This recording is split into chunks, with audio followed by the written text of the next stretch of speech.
আলাইকুম। একটু আগে আমাদের এখানে একজন পেশেন্ট আসছে, হচ্ছে মজরমা বেগম, বয়স 45। তো ওনারা যখন কাউন্টারে গেছে রিসিপ্ট কাটার জন্য, তো 500 টাকার কমে তো আর নিচ্ছে না। তো ওনাদের ওই সামর্থ্য নাই। ওরা আমাকে এসে বললো, তো আমি বলতেছি আচ্ছা ঠিক আছে 300 টাকা রিসিপ্ট কাটতে বলেন।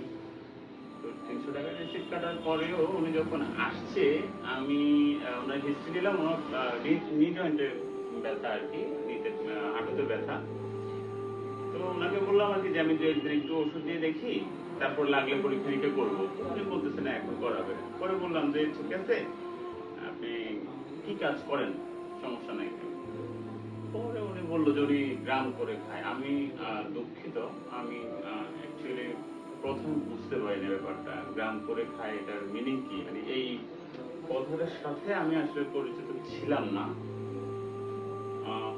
পরে ওনাদের সাথে ডিটেলসে কথা বলার পরে আমি বুঝতে পারছি যে গ্রাম করে খাই এটা কি। তো পরে আমি আসলে ওনাদের 300 টাকা রিসিপ্ট কাটছে, ওইটা আমি ফেরত দিয়ে ওনাকে বলছি যে আপনি ওটা দিয়ে ওষুধ খান, আমার বিল দিতে লাগবে না।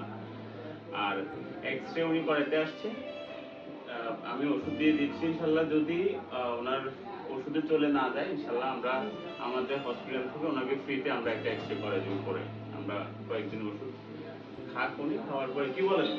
ঠিক আছে। ঠিক আছে। হ্যাঁ, এতক্ষণ যে আপনাকে বোঝাচ্ছিলাম যে এক্স রে এখন না পরে, আপনার যেহেতু টাকার সমস্যা, আরেকটু ওষুধ খেয়ে দেখেন, পরে লাগলে আমরা আমাদের হসপিটাল থেকে ফ্রিতে আপনাকে এক্স রে করে দেবো, কেমন? আচ্ছা, ঠিক আছে, কিছু বলবে না? না না কিছু না। আর কোনো সমস্যা আছে? না বাবা, কথা যা বলছেন ঠিক।